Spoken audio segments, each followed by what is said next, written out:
Hey TV friends, my name is Neil and welcome to the 60th edition of the Get Your Comic On podcast. We're here fortnightly-ish to bring you a slice of film, TV and pop culture goodness from our studio direct to your speakers. I am joined, as always, by my very own boy wonder, Martin. Say hello, Martin. Hello, Martin. New news this week, following on from Whiteboard Gate. I'm actually in my normal position where I should be able to see the whiteboard if the door was shut, but it's not, so I've just had to make a list otherwise because the cats keep running in and out, so I think the whiteboard may have become redundant. Redundant board. Are you happy about that, though? Well, I can't see it anymore, so it doesn't bother me. Out of sight, out of mind. We have got... before I jump into the menu of this episode, this is our 60th episode. Very good. You weren't listening to me. What were you reading? Nothing. You playing a game? No. If I walk around and look at your iPad, what am I going to see? You're going to see a lot of disappointment, because it's not a game. Oh, okay then. Well, I live in hope that it's something exciting. You'll find out tomorrow at 1 o'clock. Okay.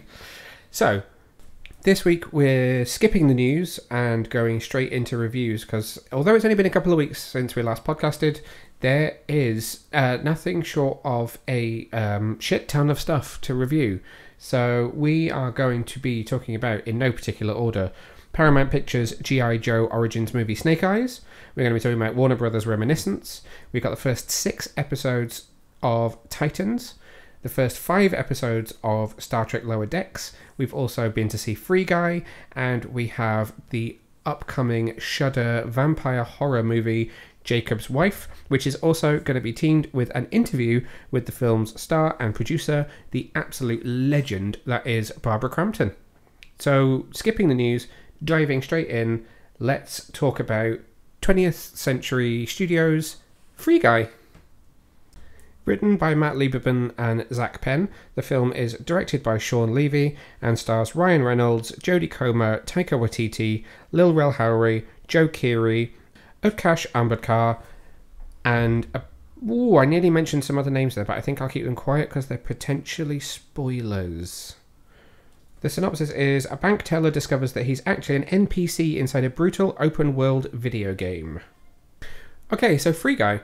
Well, we haven't really talked about this film very much before we went to see it, so how aware were you of this? Were you excited for this? What were you thinking? I was unaware. And you weren't able to make it to a press screening, so I went with Matt, so we had to wait until I could get you in to see it later on before we could podcast about it. But what did you think? I thought it was alright. It's quite an enjoyable film, surprisingly so, I think. I was hoping to be entertained, maybe mildly, and I actually really thoroughly enjoyed myself with it. It was very watchable. Yep. Funny? It was funny. It was Ryan Reynolds, so it's the usual Ryan Reynolds level of comedy. Yeah. It feels like Ryan Reynolds doing Ryan Reynolds, doesn't it? If you have an expectation of what you think Ryan Reynolds is going to do, then this will probably meet it. It's got all of the humour that you would expect from him, but it's got quite a bit of heart to it as well. There is a surprising love story in there. Did you feel that was shoehorned in, or did you think that worked quite well? No, I mean, it was just a typical love story of that type of film. I wasn't surprised by it. The moment where the couple itself gets together is maybe a little bit cheesy, but I think it touched my wee old soul. Your wee old soul? Yeah. Well, it was alright, yeah. What were any things that stood out to you that you really enjoyed about it? Nothing stood out per se. Mm-hmm. It was just a good all-rounder. Okay. There are lots of surprises in this film as well, so we won't spoil those here. So there are moments in this film which will surprise you, which are connected to the fact that it is a 20th Century Studios production, which is obviously owned by Disney Studios. So there's some quite cool stuff in there. I walked out of this the first time I watched it thinking that it felt like the setup and the way it was done, the mix of visual effects for the computer game world and real actors, felt to me like how Ready Player One should have done. And I said that to you, but we didn't really talk about it very much. Have you got any thoughts on that? No, I mean, it felt like like you said. Like it should have been, how Ready Player One should have been. And that's not to say that I didn't enjoy the Ready Player One movie, but they made a very specific choice that everything inside the Matrix, The Oasis. thank you, would be CGI. It's all purely VFX, and it was all green screen work and mocap and stuff. And that was a very bold choice, but I just feel like something worked slightly better with this. Made it feel more real. I think so, yeah. But even then, so there were specific scenes, obviously, where there's a fair amount of action in this, although it's not a kind of balls to the wall action movie. But there's a car chase when the city is collapsing around them, and it is only a video game that's collapsing, and when it does, it's visualized in a way that it's graphics falling apart. But something about that felt more impactful than seeing things fall apart in the Oasis in Ready. I don't know, there's just something about the way they did it here that worked for me much better. I just wondered if you agreed or not. I agree. Okie dokie. Anything that you were not so keen on in this, or anything that stood out to you as particularly awkward? I don't think so. The only thing for me was, and I've talked about it with a few people at length, was just a couple of Taika Waititi's jokes. Oh, I mean, yeah. I always forget who he is.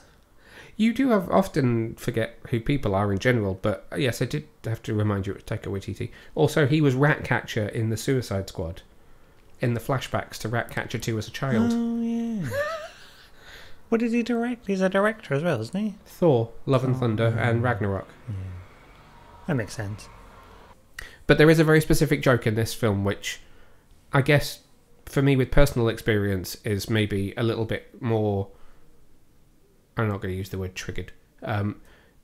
It hits a particular thing that is relatively sensitive. But I had obviously talked to you about that joke beforehand, so I guess maybe you already went into it with an opinion of this isn't going to be very funny and it's maybe a bit distasteful. But what did you think at that moment? Well, I'd completely forgot all about it until the moment Okay, so how did you feel about it in the moment then? It's just a bit unnecessary, but then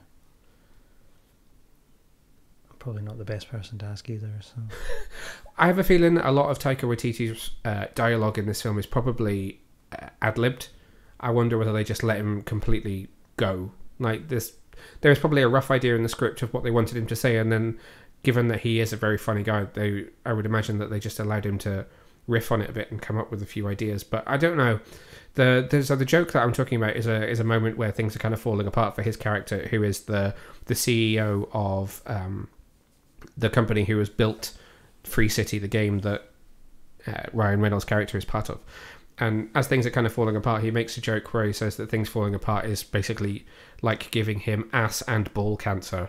And then he kind of drives the joke home by saying, inoperable!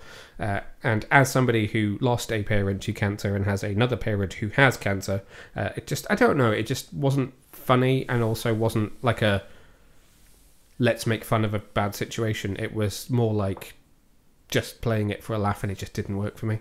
yeah, I mean, it's not really something to joke about. So No. But I can also understand from a certain perspective that when you have it or have had it, you maybe try and look at it in a lighter way. And I don't feel like he did that either. I think it was just a tasteless joke. But having said that, it doesn't ruin the film. It's just a slightly poor choice in terms of some of the humour that's in there. Otherwise, absolutely fantastic movie. My review is up on the website now, so you can go check that out, www.getyourcomiccon.co.uk. My verdict on this film was... Free Guy proves itself to be much more than the sum of its parts. Hilariously funny and heartwarming. It's the kind of popcorn action adventure which will genuinely surprise its audience. Anything that you would like to add to that, Boy Wonder? no, nothing from me. Okay then. Free Guy is in UK cinemas now, so you can go and catch this movie straight away. So let's segue out of the cinema and back home for a moment and talk about a TV series. We have seen episodes 1 to 5 of Paramount Plus and Amazon Prime Video's Star Trek Lower Decks. Returning for Season 2 are Tawny Newsome as Ensign Beckett Mariner, Jack Quaid as Ensign Brad Boimler, Noel Wells as Devana Tendi, Eugene Cordero as Rutherford, Dawn Lewis as Captain Carol Freeman, Jerry O'Connell as Jack Ransom, Gillian Vigman as Dr. Tanner, Fred Tatasciore as Lieutenant Shax. The premise is much the same. We follow a group of lower decksmen as they try to navigate the world of Starfleet on the USS Cerritos. Although picking up from the end of Season 1, Brad Boimler is currently serving aboard the USS Titan under Captain William Riker. How excited were you to have Star Trek Lower Decks back in your life? I'm quite excited. I was very excited. I chased down my contact at Amazon to be like, are you getting Lower Decks? Will you have Lower Decks screeners? Are we going to be able to see Lower Decks? Can I see Lower Decks? Can you see Lower Decks, please? Can I have Lower Decks now, please? And so we've been able to see episodes 1 to 5. I believe it's a 10-episode season, so we've seen half of it so far. You can catch new episodes airing, I believe it's Thursdays in the US on Paramount Plus. The episodes then come to Amazon Prime Video internationally, including here in the UK on Fridays. So episode 1 is out now, which is called Strange Energies. So I don't want us to talk about sort of each episode individually, or we'll be here all night. But what did you think about these 5 in comparison to what we saw in Season 1? I think in a way it was funnier. I would agree with you. I do think it's much funnier. And that's not to say that Season 1 was bad. If you go back and listen to our podcasts about Season 1, I think we both loved the show. I think it took us a little while to settle into the whole idea of this adult comedy in Star Trek, because we're not Rick and Morty fans, which is kind of where this molds from. But these are really, really solid episodes right from the beginning of Strange Energies with the Cardassians. Energy. Oh yes, the Kardashians. Yeah. No, the Cardassians. Cardassians. What did I say? Kardashians. Oh, that's a different type of Kardashian. Well, that's a kind of joke that I wouldn't be surprised if this show made. But you commented on it the first time we watched it. You said this is a really strong opening. I did. Did I say that? You did. You actually used the word strong opening. Well, that sounds very intelligent for me to say. Well, it picks up on so many different points with it. I mean, it's got action, which the show has had but hasn't had in abundance. It brings in the Cardassians, who we've not seen before in animation, so that was great to see them. And the design of the base that they're in it looks like Deep Space Nine if you look at it. So it's ripped from that production design from the show, which was obviously a Bajoran space station but run by Cardassians. So it's familiar to what you expect from them. The Cardassians themselves look great, and given that it's an interrogation and it's Cardassians, we get a joke about lights. We do. Which you even repeated to me today. I did. It's been like a week and a half since we saw that episode, so... I mean, it must be good then. Repeating jokes from over a week ago. But overall, I just think it's taken everything from Season 1 and has kind of refined it a little bit. It's not massively different. It's the same, the setup is the same. It's hilarious and it pulls from all across Star Trek. But there's a really interesting interview or quote from Mike McMahon, who's the executive producer of Lower Decks, who said he felt in Season 1 like they needed to prove themselves that they were worthy of being part of Star Trek. And he thinks that across those 10 episodes they've proved it. So now they can kind of relax and enjoy themselves a little bit more second time round. And it feels like they've settled into it now. They've got their groove. Yeah, definitely. Let's try not to spoil too much about what's coming up in the next few episodes, but I know there's a particular plot point that you're going to want to talk about from episode 3. Okay, well, let's just say, what was your favourite episode of the 5? Oh, episode 3, I think. Yeah. Okay, so would you like to dive into that and unpack it a little bit? So just to say from here on in, there will be a few minor spoilers for what's coming up in the next few episodes. I don't want to give too much away. I mean, it's probably quite easy to guess why I would be excited if you've listened to any of these before. Yes, and I think what's safe to say in terms of kind of spoilers, particularly for that episode, is that character is in the trailer. So you can talk about that character being in it. That's not a huge spoiler to people. Okay, well then we got some good Voyager love. A lot of Voyager love. Robert Duncan McNeil returns to voice Lieutenant Tom Paris. Are you sure he was an ensign when Voyager returned to Earth? I think so. I can't quite remember. I remember him getting demoted, but I don't think they re-promoted him again. So they've given him a promotion in between. Yeah. So when I watched this the first time, I kind of had to reconcile the Star Trek timeline in my head because I felt really bad and thought, oh my god, he's still only a lieutenant. But this is set after, obviously, what was the last? Nemesis. So that would be the last Star Trek film. It's set after that because Riker's now left the Enterprise. We haven't really mentioned where Picard is. Presumably he's being an admiral somewhere, or maybe he's still captaining the Enterprise. But so that will mean... So Janeway will be an admiral because she is an admiral in Nemesis. But they've still only been back for a number of years. It's not been decades since they've come back, so clearly he's just not climbed the ranks yet. And they've still got the same grey uniform, so... Yeah, that's true. Okay, so what did you like about having him back?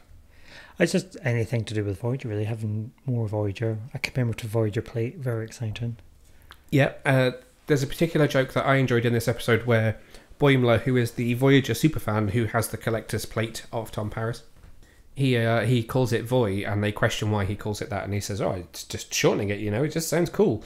But that is, so all of the Trek shows have a shortened version of the title. So the original series is TOS, Next Generation's TNG, Deep Space Nine's DS9, Voyager is Voy, Enterprise is Ent, and Discovery would be Disco.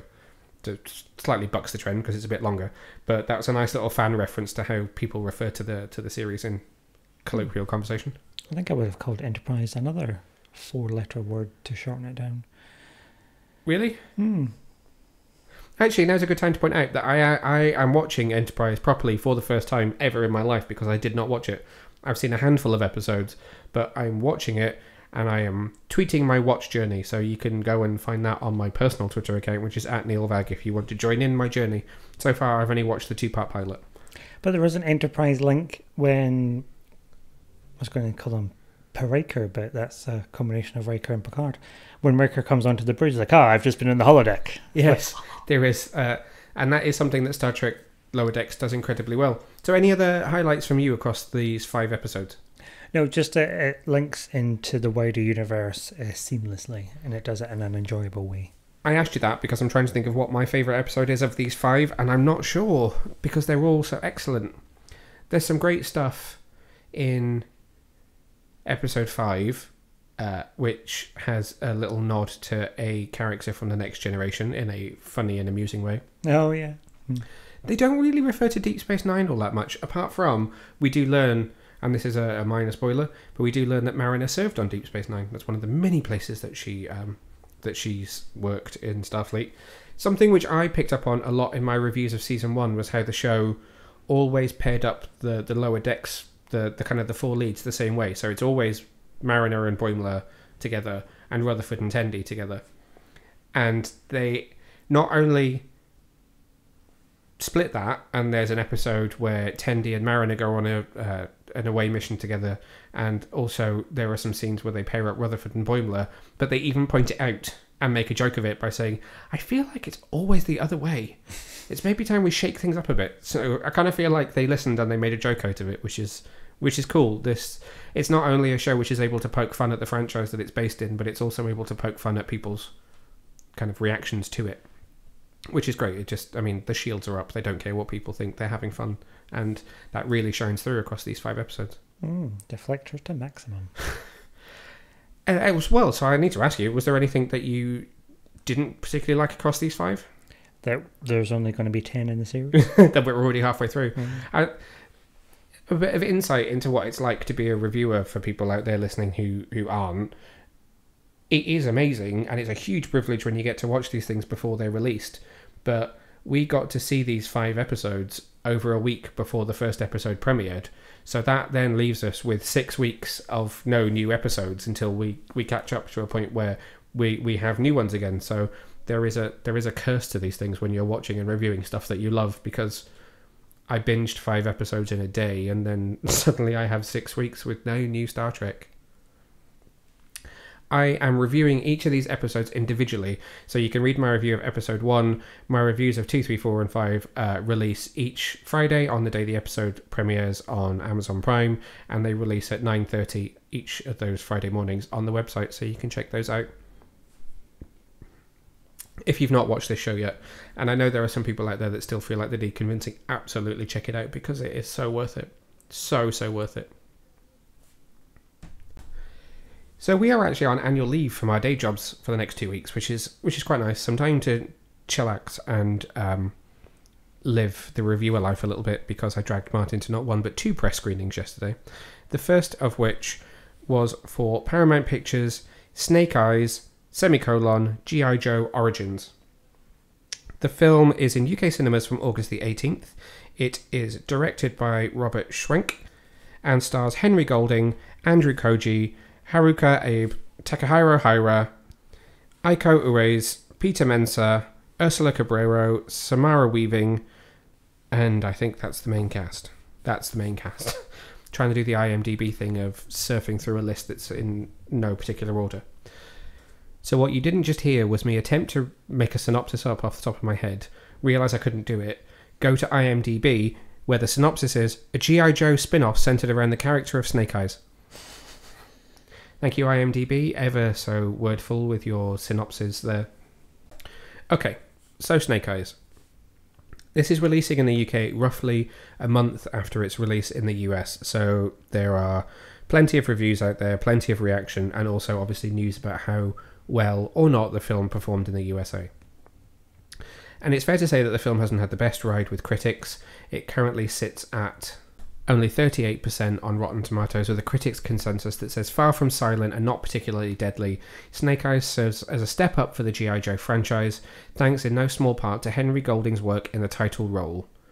The audience consensus is, the story isn't great and the characters don't make much of an impression, but a great cast and lots of entertaining action make Snake Eyes a fun solo adventure for the fan favourite hero. So what did you think of this? It was okay. I feel like, given that it's only got 38% fresh, I feel like it's had a little bit of a raw deal. I don't feel like it is a bad film at all. And I put out my reaction tweet after watching it, which said, Snake Eyes easily jumps ahead of the pack as the best G.I. Joe movie. Some stunning visuals and set design, plus great VFX casting and a booming score. Still some work to do on storytelling, but this is a franchise which is headed in the right direction. And funnily enough, I then heard from a friend who said to me that he thinks I'm the only person that's had anything nice to say about it, which I think is really unfortunate because I enjoyed this film. Yes, you will have heard a lot of talk about shaky cam and people saying that shaky cam kind of takes away from some of the action, and that is the case. It is a little over stylized at time, but Henry Golding is a great lead. Most of the cast are excellent. There is a notable issue in the cast which we will touch on for hilarious reasons, but actually this is a solidly made, solidly acted action thriller. It just needed a little bit more oomph to take it across the line and make it really, really compelling. What would you say was missing for you, Boy Wonder? I don't know. It just felt a bit long in places. So it clocked in at just over 2 hours. Bear in mind, we had gone straight into Snake Eyes after seeing Reminiscence, which is 1 hour 56. Yeah, it felt much longer. I got a bit sort of bored in the middle. Okay. What I was just going to say there was, do you think it was a little bit hollow? Was it just lacking a bit of substance? Yeah. What do you think of the cast? I mean, I thought the cast was alright. It was just a very typical action, cheesy film that was lacking some action. And I did point out to you that it's the same producer as Transformers, which you have a bit of a love-hate relationship with. Well, more of a hate-hate relationship with. Yeah, there's no love there. But even then, there's enough to get the story. Well, not really a story in Transformers, is there? I suppose there's more action in that because there's something always happening. Whereas this, there was just long gaps of not a lot. They were for a start, they're creating a backstory for a toy. Although there are, years and years worth of G.I. Joe comics which do flesh out some of the characters. There are some people who take issue with the fact that, and it says it here in the audience reaction on Rotten Tomatoes, where it says, the critics' consensus, it says far from silent and not particularly deadly. Yes, he doesn't kill a huge amount of people, but also the silent part is what's bothered a lot of people, because if you go back to those original G.I. Joe movies and you read the comics and kind of the stories around the toys, he's supposed to be a silent killer, which obviously he's quite wordy in this. But then this is an origin story, so... But even then, I just don't buy his origin. I mean, he goes from, a rough and ready street brawler to some sort of ninja warrior with no training. I thought I presumed it was just a given that the training happened off screen. Well, we had to do 3 tests. Yeah. Can I have your glass of water? Sure, here you go. Well done. Ninja test 1, done. Ninja test 2, run through the woods. Nothing happened. Oh yeah, there was a glowy ball of light, and then there was a tree full of glowy balls of light. And then that was it, nothing. He had a, memory flashback or whatever. Yes, that was it. He then had a flashback, and it took him back to show... That was it. It was supposed to bring forth his greatest fear, and his greatest fear was reliving the fact that his dad had been killed when he was younger. Yeah, I mean, it's rubbish. I mean, I sorry, strong emotions. But I mean, I grew up on martial arts films. Yes, you did. That's very true. And I just thought, like, oh, is that it? I mean, you could have gone so much more into the sort of the ethos of all this and really delved into the culture, but you gave me a glowy tree and a glass of water. Okay, and it left me quite parched. What do you think about the action scenes? They were good. They were all right. There was some good fighty bits, but even then... There's a lot of swordplay, which I really enjoyed. Yes, there was a lot of swordplay, yes. Why are you laughing? That's what are you going to go with that? I'm like, I think that's a different film. All right. So I said there was a glaring omission in the cast that we would have to talk about. I do feel for Ursula, who played Baroness. Oh God, I mean, she might as well have been a toy. She just sort of postulated. It was like proper, like really bad. I feel bad because I don't normally... Anyone that knows me knows that I will always take the opinion of no one goes into a film to make a bad film, and I don't feel that this was a bad film. However, this was some particularly interesting acting. I just want to know what else she's been in. It was like Street Fighter, but that works because everybody was doing that. You can't just have one person doing that when everybody else is trying to be kind of semi-serious, if that makes sense. She's acted in quite a lot. And I'm not saying she's a bad actress. I felt like I could hear the director in the script saying to her, look moody, look angry.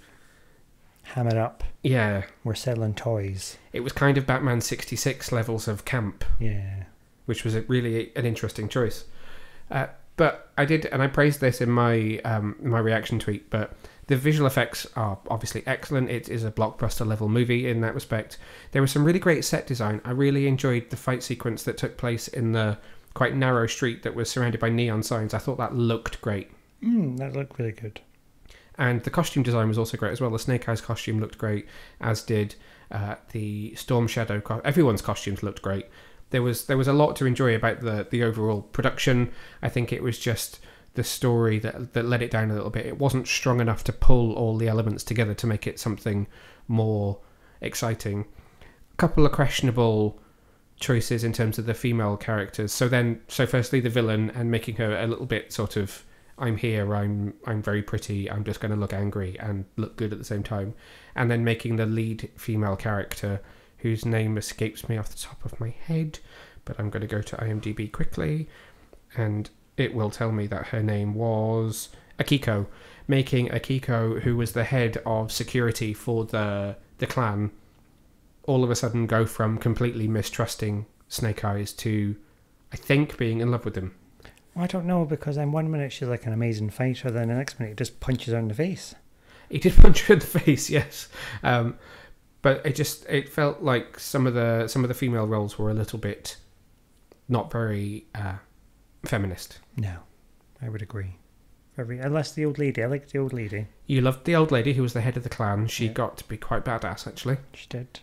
I'm impressed that she could hardly walk, but she could flip through the air like Yoda. She was like Yoda, wasn't she? Yeah. Yoda-esque. Very, very, badass fighter.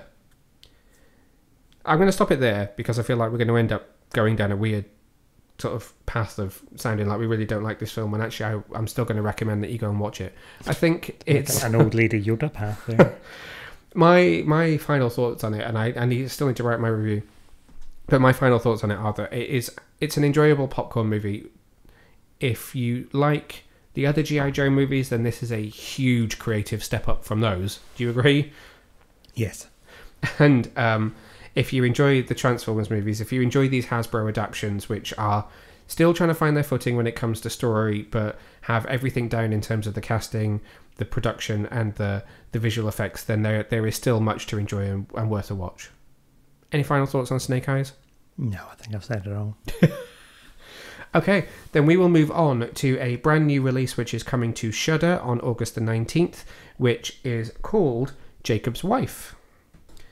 Directed by Travis Stevens, based on a script from Mark Steensland and Kathy Charles, Jacob's Wife stars Barbara Crampton, Larry Fessenden, Bonnie Aarons, Naisha Bell, Sarah Lind, Mark Kelly, and that is... Oh, and CM Punk. CM Punk is in it.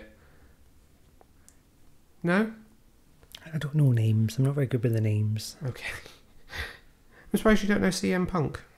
I might do. Give me a character name. No, CM Punk. So his real name's Philip Jack Brooks.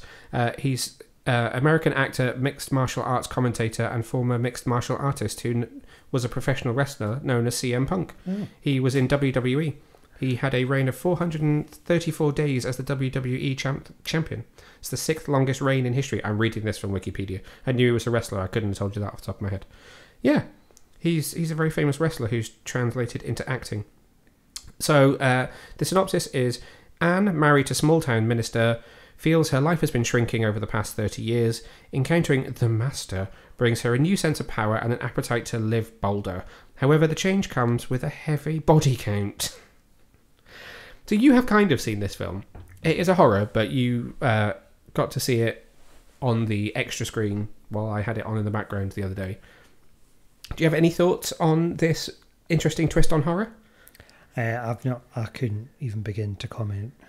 No? I've just seen really weird excerpts. Oh, okay. What excerpts have you seen? I don't know. Everything I see in that screen is just weird. I try not to look at it for too long. Whenever you're watching a Shudder, I'm like, oh, I'm just not even going to attempt to try. I feel like we should rename the extra monitor to the Shudder monitor. Yeah, the monitor of horrors. Okay, so Jacob's Wife is it's a new take on a vampire story, in that the vampire, who is known as the Master, is played as a female, who is played by Bonnie Aarons, who many people will know as the Nun. So your kind of Nosferatu Dracula figure is a female, and she bites Anne Fedder, played by Barbara Crampton, the absolute legend. And instead of it being a story about Anne's character fading away and dying after being bitten by a vampire, it's actually about her helping to find her identity. So it's kind of an analogy for finding yourself in your midlife, or as you're becoming older, shall we say.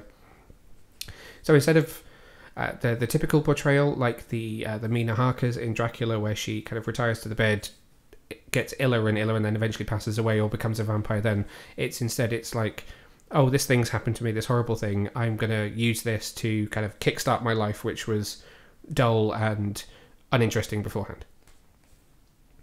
In between it is a whole lot of horror, which is both funny and horror at the same time. Whenever you mentioned Mina, I just think of Dracula Dead and Loving It. Mina? Oh, Mina, you're frightful. I'll fetch the doctor. But they made a very concerted effort with this film to try and do something different, and it becomes a really interesting analogy. But you know what? I feel like someone else can explain this to us better than I can. Not me. No, not you.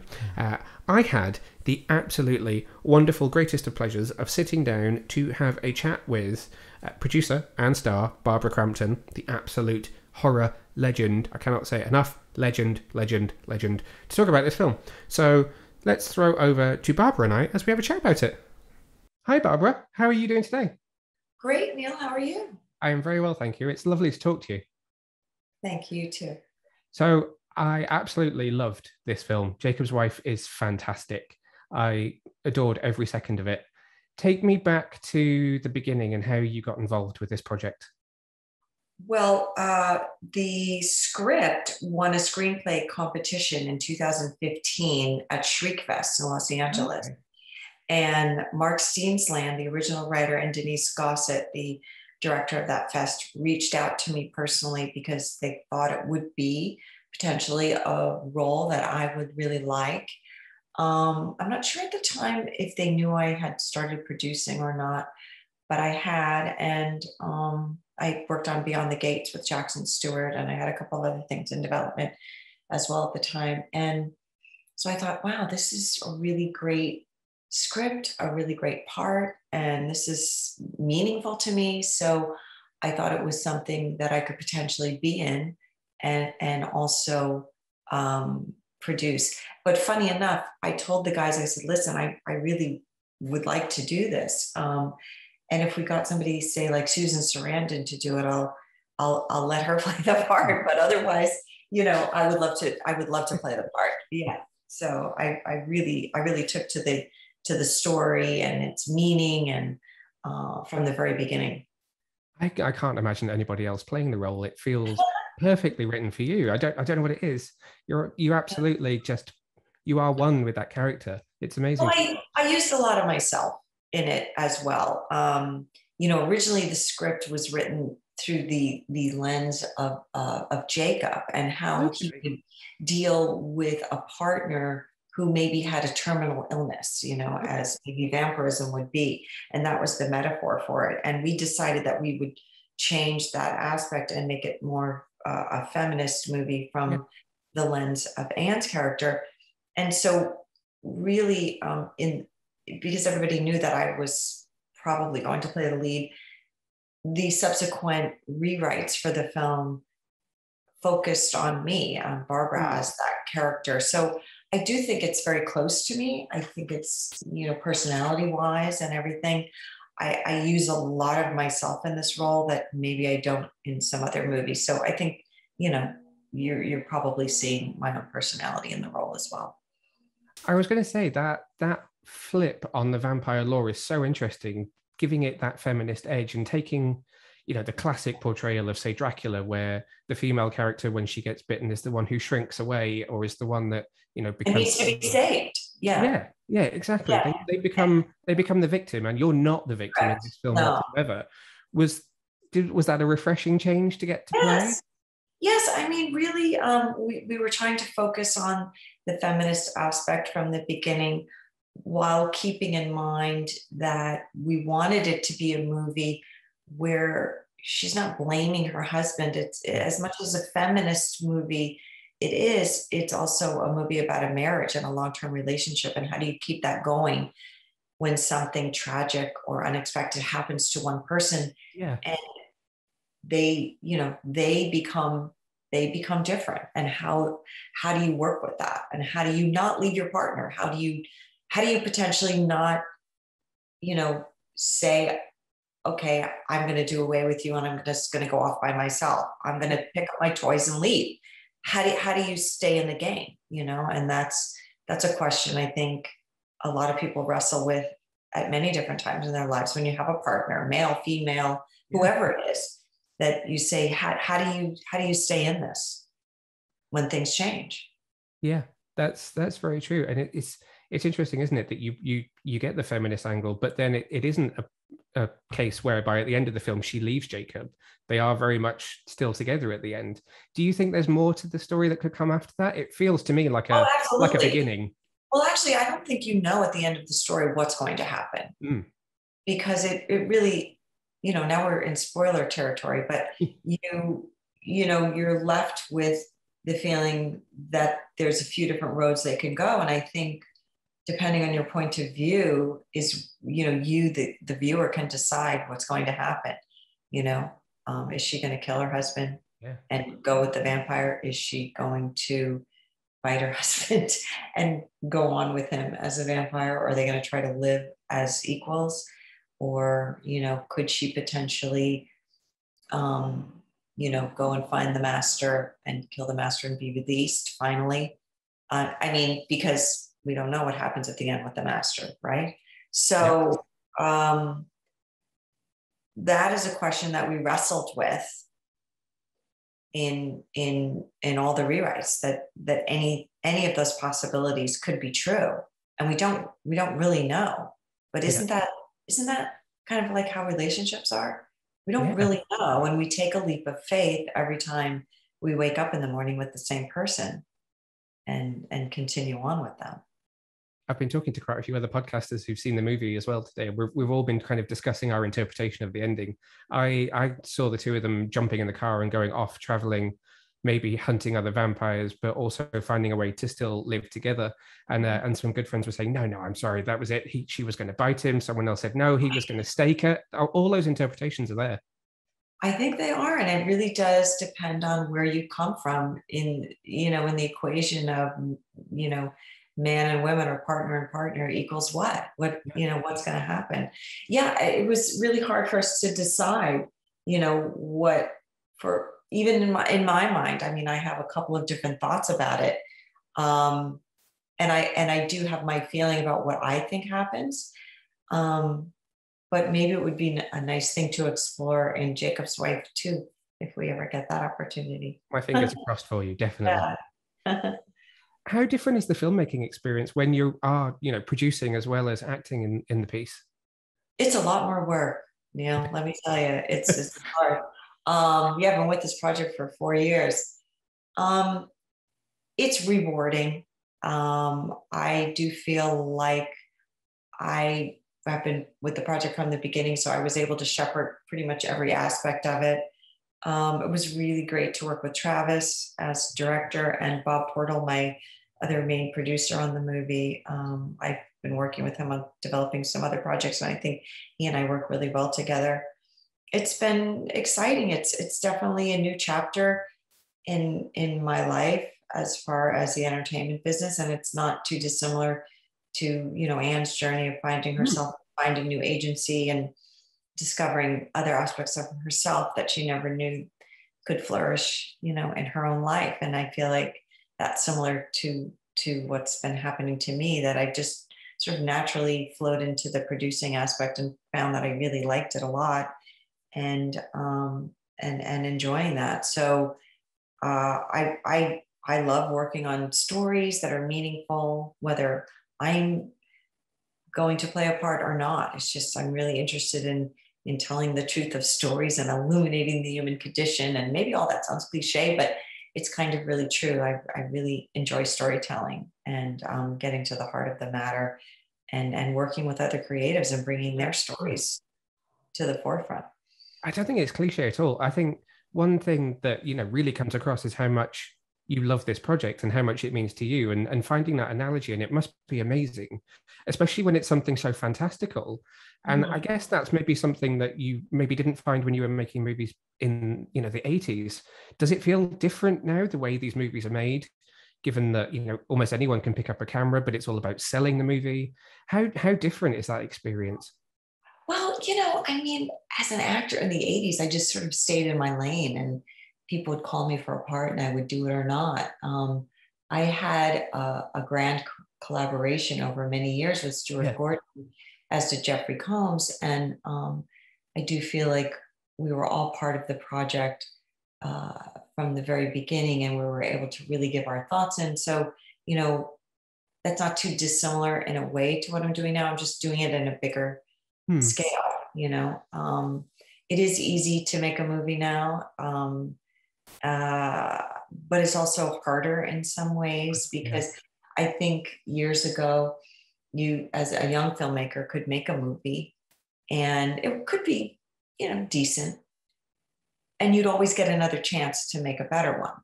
And make a better one and make a better one. And there was a lot more need for product, back in the 80s. And so, and there was a little bit more money for each individual project. Now there's so many projects, so many filmmakers, and so many movies out there, that the slice of the pie you're getting is so much smaller. So I feel like it's harder for filmmakers today to make a movie and get asked to make another one.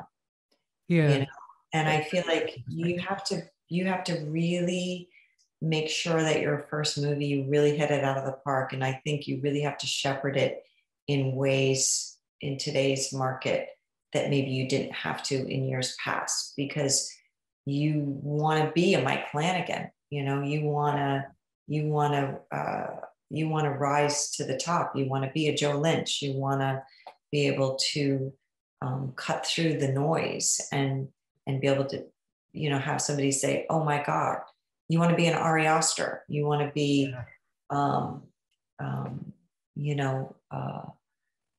some of these other filmmakers that I just feel like are breaking through. You have to be able to break through, and I think it's just harder now to break through. Yeah, that makes sense. Do you feel like the types of stories have changed in horror from back then? It feels like there's more, particularly with a film like this, there's more human drama, which is mixed in with the kind of horror elements, which I personally really, really enjoy. It's just, I wonder what your perspective is like on that.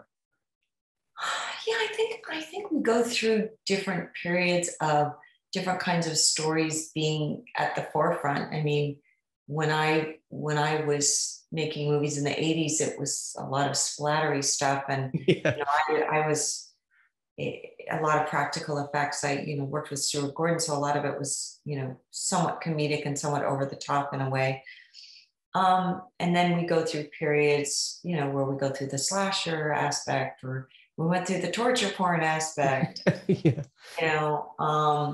But I think television, has helped in a way to maybe want to tell more human stories, because television is king right now. We're telling stories over so many weeks where you're really getting invested in the characters and getting to know them. And so I think that is bleeding over into the storytelling of today's stories. And I also think in a weird way, reality television has helped us get there too, because we are so fascinated watching The Bachelor, or The Bachelorette, or Bachelor in Paradise, or the Hollywood Wives and things that is it called Hollywood Wives? The Housewives of Beverly Hills. Yeah. Because we really see the inner workings of people and what they're thinking and feeling and why they're acting the way they are. And people are in different camps and how they feel about different reality characters, that we want to see that truth and illumination in storytelling today. So I feel like we are seeing that. We're seeing more human dramas play out, and people are really invested in getting into the inner workings and the psychology of the characters. Yeah, it's an exciting time, I think. I think it's very exciting. Yeah, so it's not so much like a spectacle. Like in the 80s, I felt like, even though the stories I was involved in with Stuart Gordon, the films I was involved in, had great characters and you really understood them, but they were also geared more towards spectacle and splatter, and I don't know if, Marvel's doing that, but I don't think we're doing that in these more personal stories. No, I would agree. Okay, well, thank you so much for taking the time to talk to me today. It's been an absolute privilege. It's lovely talking to you. Thank you, Neil. Bye-bye. Bye. So that was Barbara and I chatting about Jacob's wife. The first time, I will point out, that I have ever done an interview on camera with someone. All of my interviews that you've heard on this podcast have been telephone interviews, so the other person isn't looking me in the eye across camera, whereas Barbara and I were chatting to each other, which was mightily daunting, but also really good fun, and she was absolutely lovely, and I really hope, she does a lot of horror conventions and stuff, so I really hope that she comes over to the UK for something at some point, so I can be like, Barbara, I interviewed you about Jacob's wife. Babs, remember me, please remember me. Yes, but she was lovely. So the film is streaming on Shudder from August the 19th. My review will be up on the website very, very shortly, but I can basically tell you that I loved this film. It completely subverts expectations and is incredibly good fun. Some really great classic practical gore effects as well, and also really great practical makeup effects. Oh god, I think I saw the scene where she vomits everywhere, and I thought, oh, that's enough.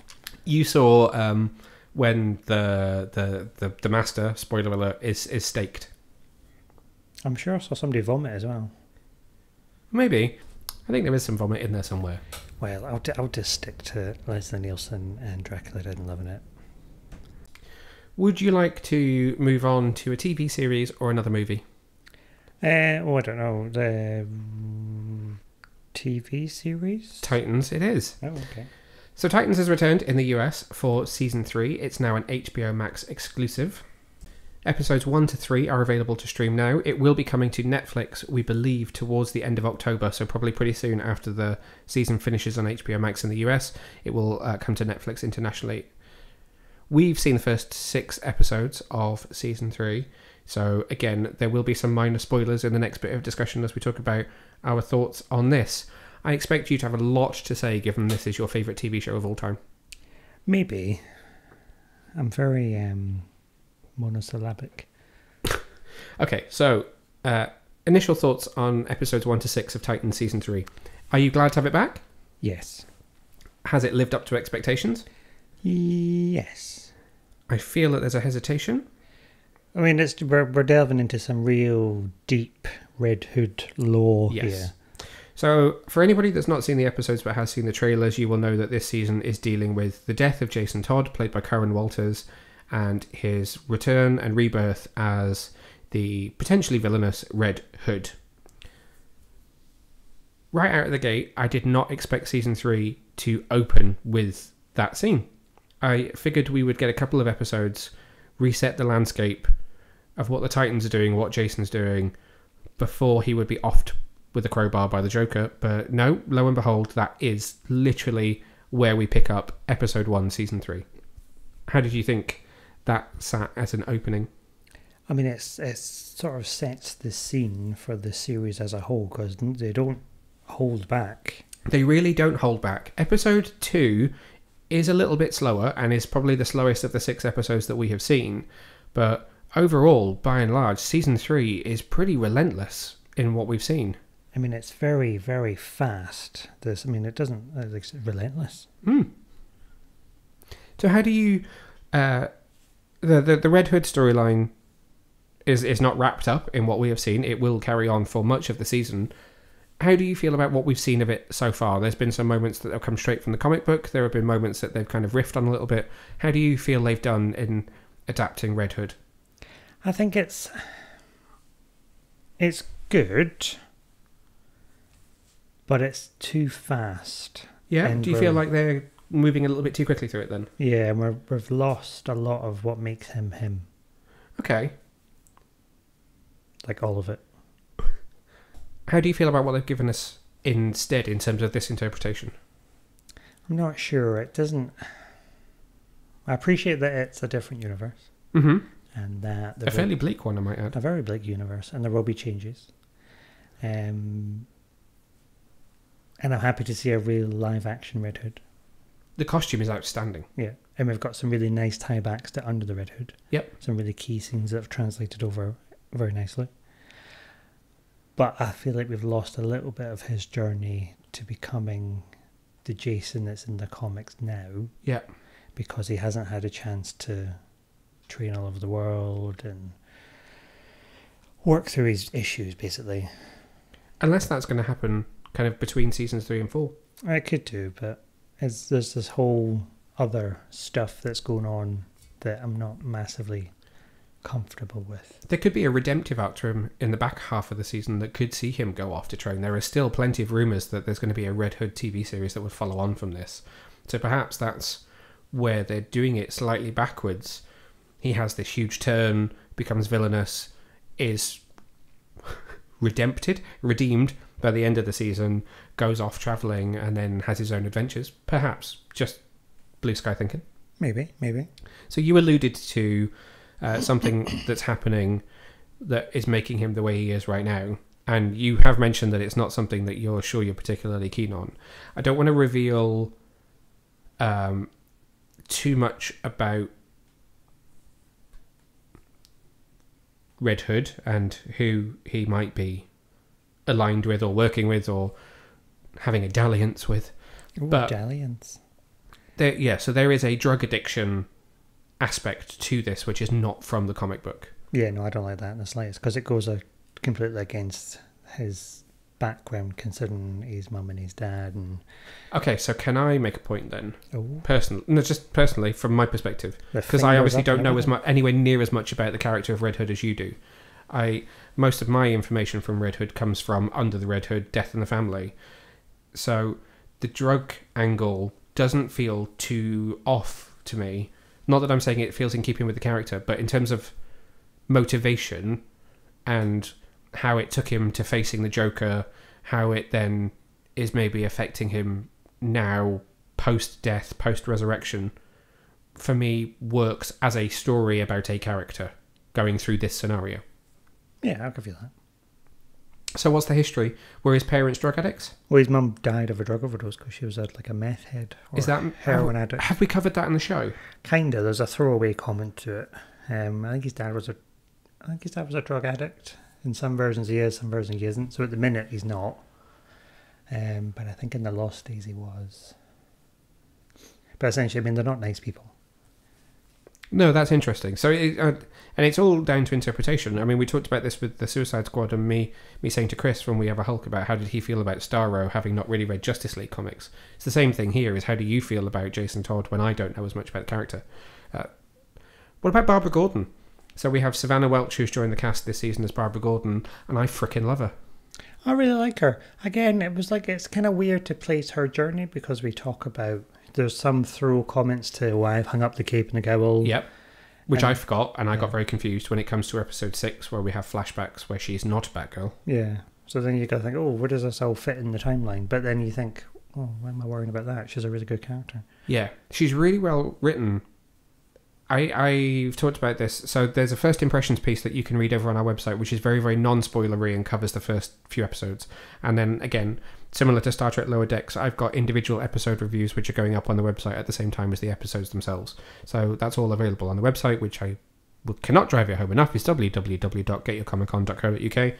And I talked about the fact that I feel like they've made her fit this world.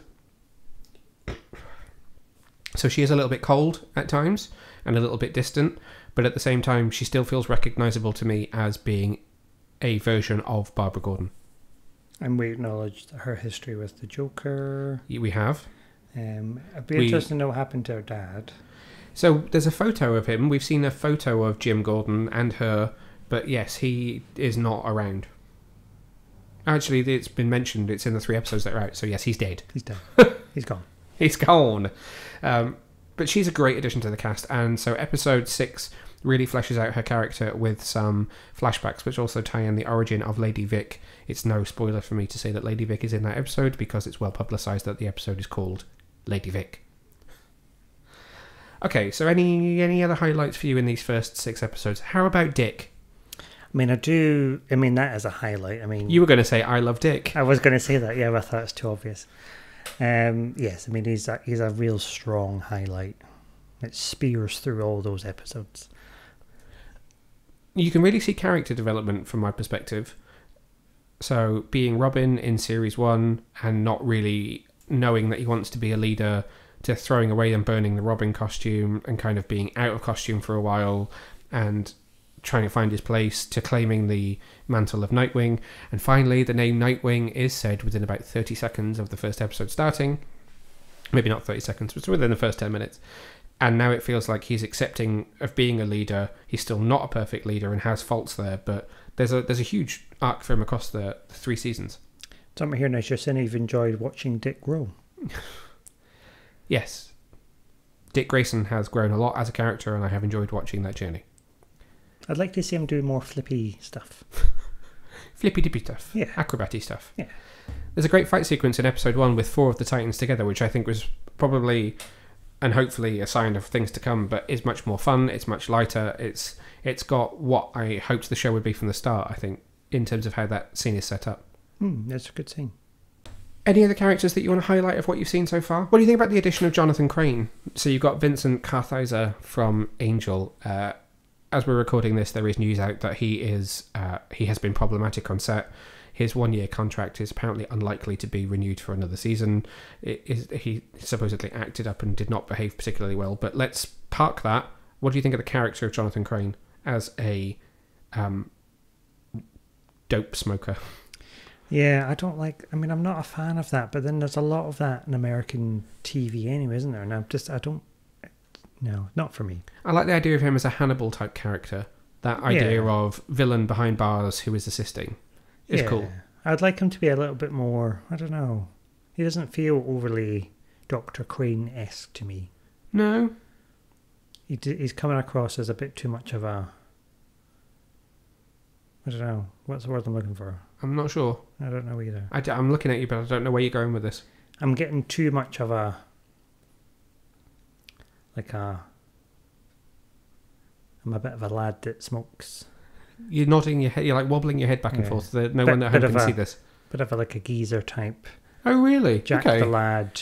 Like, I'm only going to tell you things if you give me my... Yeah. Manipulative.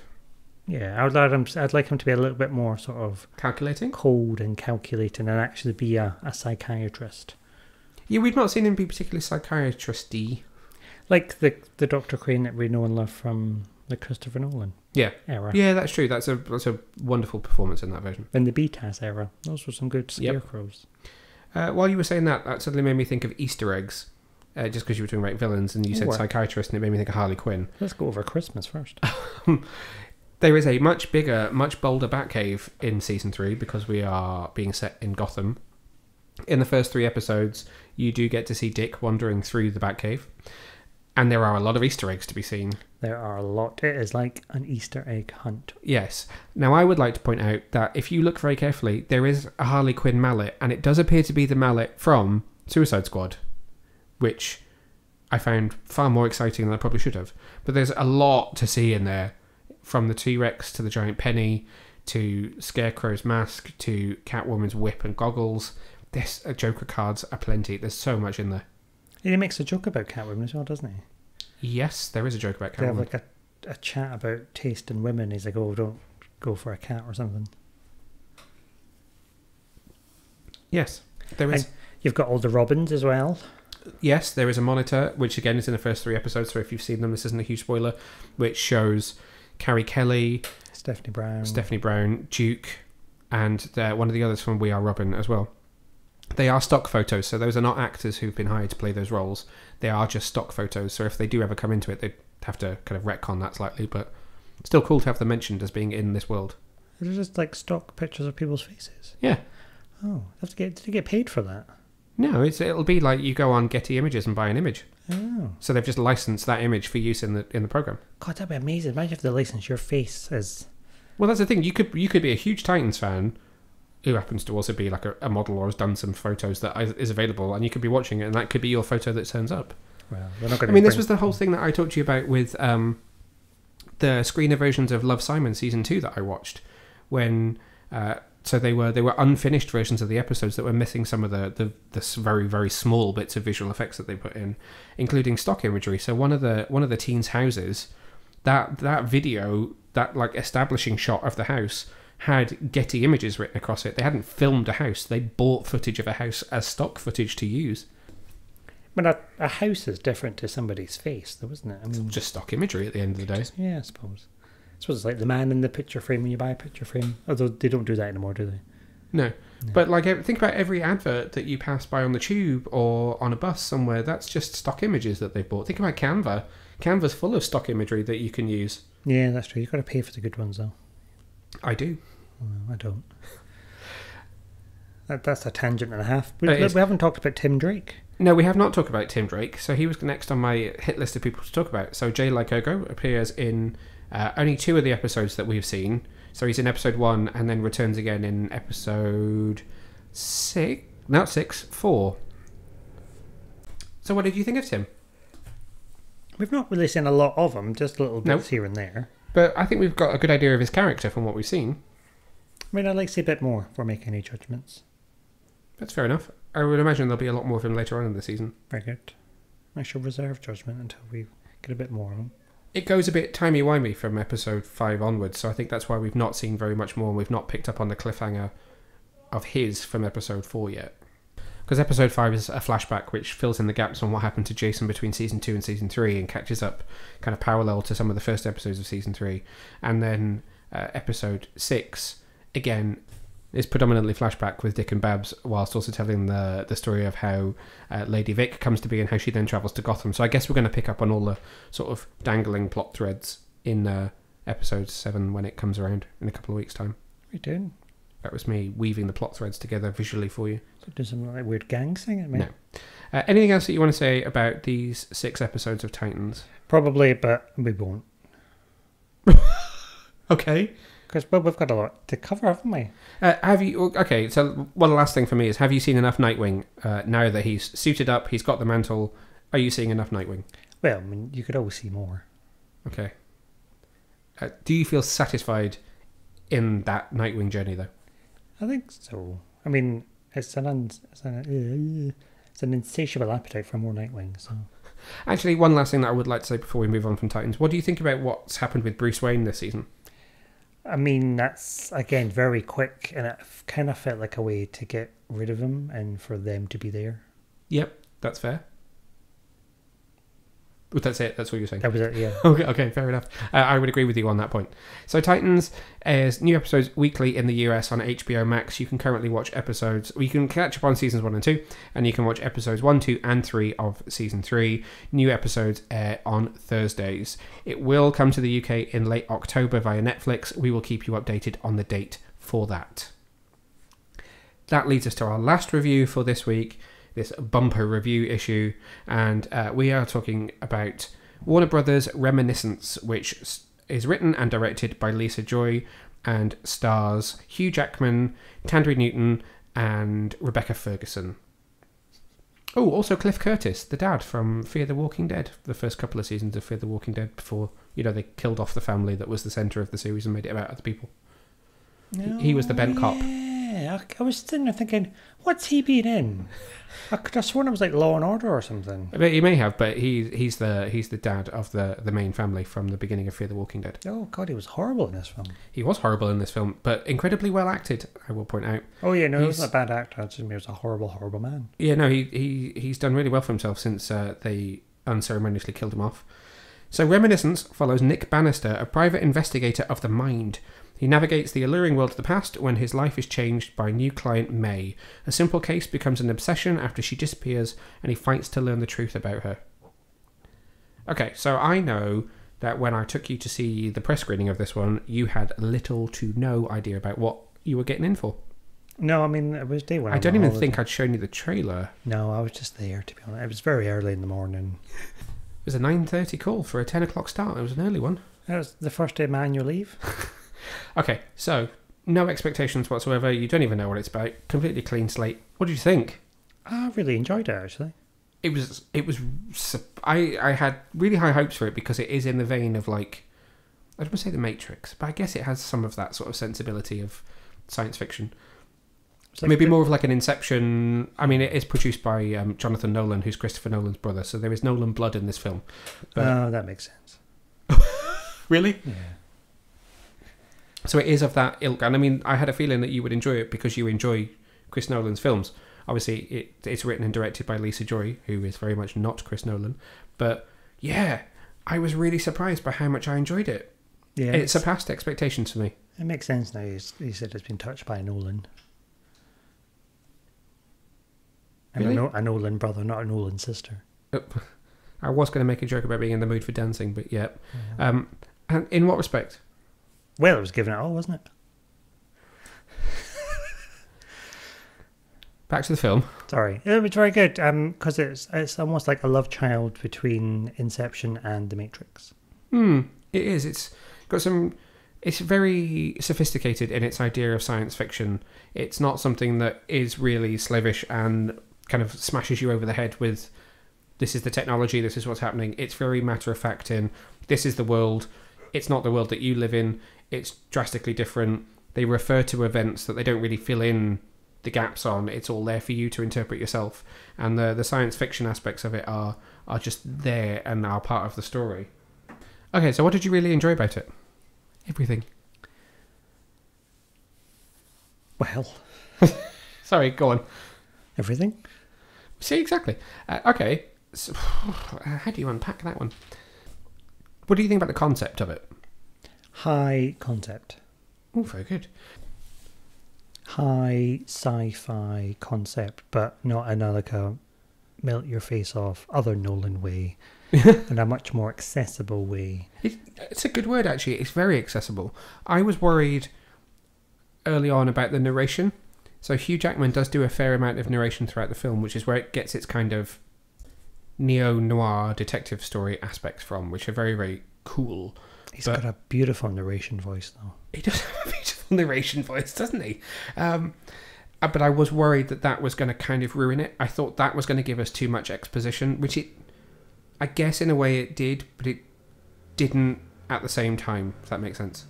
But it was very clever in the way how it did it, though, because when you get to the end, you think, oh, clever. Yeah. That's the narration. And I guess you do kind of realise that there's probably a twist coming all along, but there were a couple along the way. I was surprised by how romantic it was. Hmm. I knew that there was obviously part of a love story in there. It's in the synopsis for you to unpack. It's right there. He falls in love with this woman called May, played by Rebecca Ferguson, who then disappears and it becomes his obsession. But even amidst that, in a detective story, it was still overly romantic with the notion of sort of happy endings or love stories. There's the whole scene of them on the rooftop where she's like, tell me a happy story, or don't tell me a tragic story, tell me a tragic story and stop in the middle and make it a happy story. Just removing a cat from the desk. So I did feel it was overly romantic in that respect, but not in a bad way. But then you've got to think it's not really... They're telling a story that's not the story you think they're telling, and then they really grab you at the end. Yes. You're like, oh, that was clever, and really sad. It was very sad, wasn't it? It was a very well constructed narrative. It worked. There is a genuine mystery to unpack. So I wonder what it will be like on repeat viewings when you know what's going to happen. I wonder how it will survive that kind of repeat viewing, because I feel like it's a film I could watch again, definitely. But I just wonder if there is... Here goes the cat across the desk again. I just wonder if there is more to unpack in future viewings, or whether it'll be more about, okay, that was a clue to this, and picking up on what was there that you didn't pick up on the first time. I reckon there'll probably be more of that, because there's so many different subtle nuances, and they sort of say that because his whole thing is he looks at people's memories because you pick up things that you don't realise you've remembered. Yep. And I think that's the whole point of the film, where if you watched it again, you will pick up on more. You'll pick up on more, because, you know, that whole sort of peripheral vision sci-fi stuff. Yeah. What do you think about the cast? That was a very good cast. I feel like I need to up my narration game now. Okay, I want to hear the rest of this podcast in your narrator's voice then. Apparently I've got a very soothing voice. You do have a very soothing voice. I'm sure people love a lilting Scottish accent. Well, it's because I used to work in theatre recovery, so I was the voice that would wake you up after an operation. I know. Not that you ever woke me up for an operation, but yes. Well, no, when I wake you up, it's not soothing. It's just get up. Hugh Jackman. Yes, I mean, he's a good man, isn't he? He's a good man, our Hugh. I did feel a bit sad, though. Yeah? Because I just want him to be Wolverine, but this character is not Wolverine. There's a couple of times he got angry in this film, and I don't know why, but it just made me go, oh, Wolverine. Because when there's a couple of fight scenes, and he's not as good. Yep. But then, he's not Wolverine. Yeah. In this film, he's a war-torn, addled ex-soldier with wounds. There's a lot that you could unpack from that war story that's not unpacked in this film, which is really interesting. And I'm just like, come on, kill him! You're Wolverine! It's like, well, you're not really, though, are you? But you're still built like Wolverine. What about Rebecca Ferguson? As May. I just want to do the X Factor voice whenever you say that. Rebecca Ferguson! Yes, all right. I thought she was very good. Sorry, you probably have the cat purring. I thought she was very good.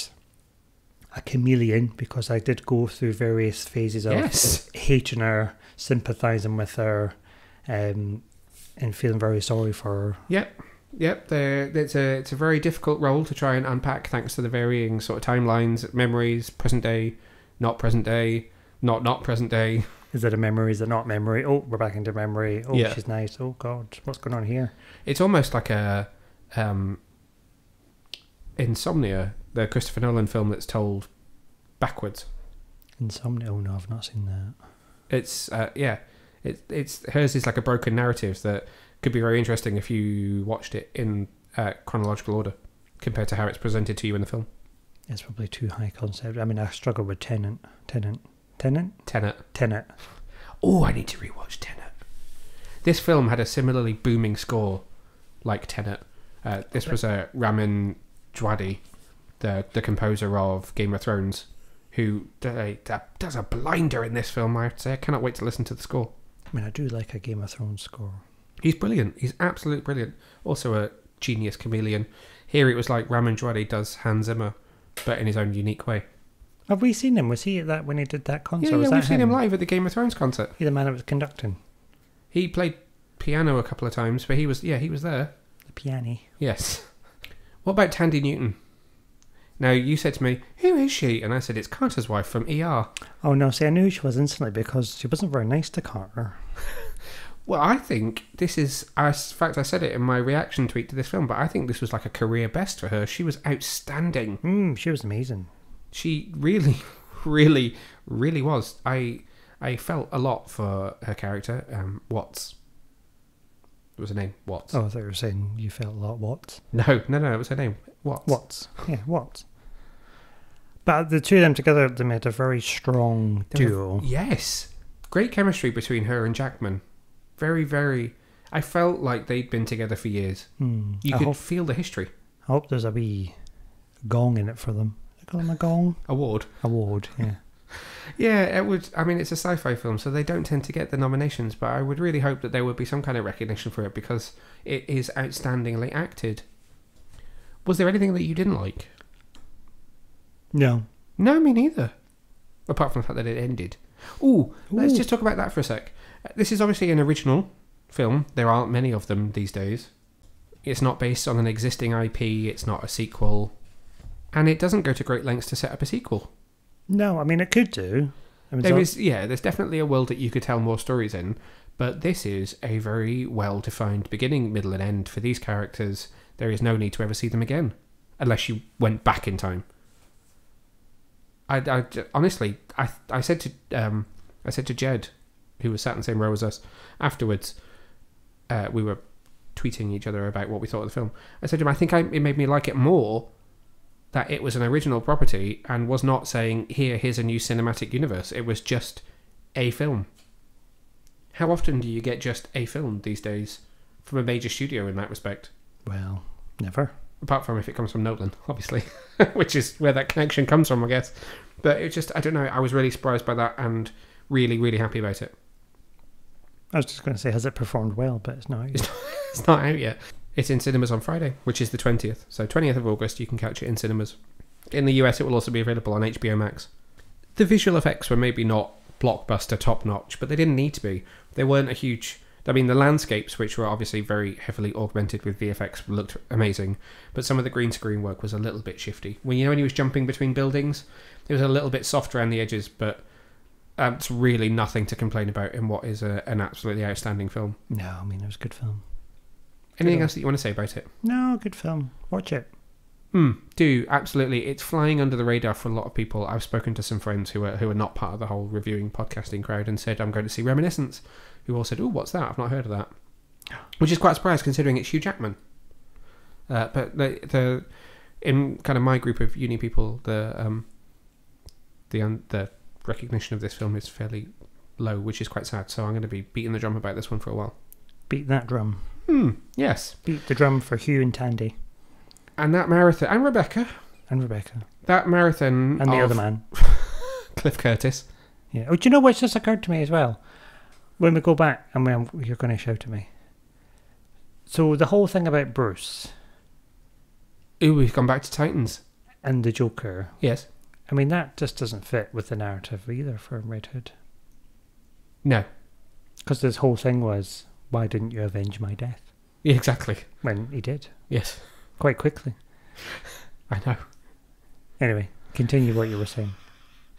Thank you for that insight into Titans there. Parallel universe, isn't it? This is a universe where people shoot first and ask questions later. So that brings us, I think, can I just double check? Has that brought us to the end of this marathon set of reviews? I think so, yeah. Okay. Which brings us to the end of the episode. So a huge thank you again to, where do we start? Huge thank you to Warner Brothers for letting us watch both Titans and Reminiscence. A huge thank you to 20th Century Studios for letting us see Free Guy. A huge thank you to Amazon Prime for letting us see Star Trek Lower Decks. And a huge thank you to Shudder and to Barbara Crampton for getting us involved with Jacob's wife.